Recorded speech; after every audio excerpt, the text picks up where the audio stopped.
1500 సంవత్సరాల క్రితం టెలిస్కోప్ లేదు, ఆధునిక పరికరాలు లేవు.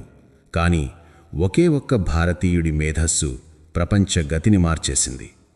ఈరోజు మనం వాడుతున్న ప్రతి టెక్నాలజీ వెనుక, ప్రతి స్పేస్ మిషన్ వెనుక ఆయన అదృశ్య సంతకం ఉంది. క్రీస్తు శకం 5వ శతాబ్దం, భారతదేశం గుప్త సామ్రాజ్యపు సువర్ణయుగంలో ఉన్న కాలమది.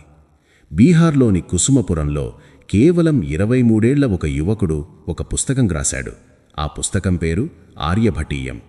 ఆ కుర్రాడి పేరే ఆర్యభటుడు.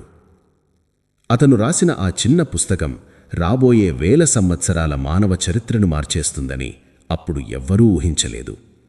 ప్రపంచం మొత్తం అంకెలను లెక్కించడానికి ఇబ్బంది పడుతున్న రోజుల్లో ఆయన స్థాన విలువల పద్ధతిని వాడాడు.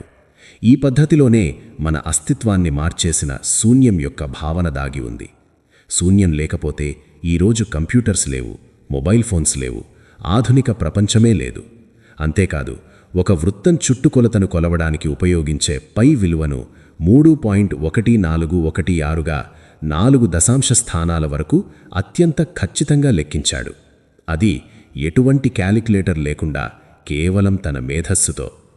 అప్పటి వరకు ప్రపంచం మొత్తం భూమి విశ్వానికి కేంద్రంగా ఉందని, సూర్యుడు నక్షత్రాలు భూమి చుట్టూ తిరుగుతున్నాయని నమ్మేది.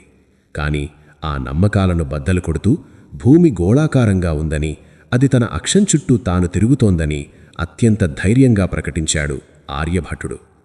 ఒక పడవలో ప్రయాణిస్తున్నప్పుడు ఒడ్డునున్న చెట్లు ఎలాగైతే వెనక్కి వెళుతున్నట్లు కనిపిస్తాయో, భూమి తిరగడం వల్లే ఆకాశంలో నక్షత్రాలు తూర్పు నుండి పశ్చిమానికి కదులుతున్నట్లు కనిపిస్తున్నాయని ఒక అద్భుతమైన ఉదాహరణతో ప్రపంచానికి వివరించాడు.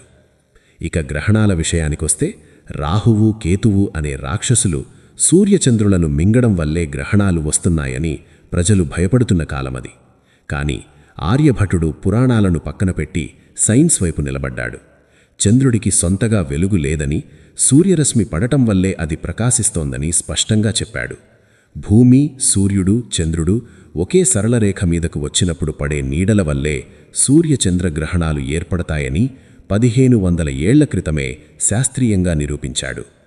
ఇవన్నీ ఒక ఎత్తైతే, ఆయన చేసిన మరొక అద్భుతం మనల్ని మరింత ఆశ్చర్యానికి గురిచేస్తుంది.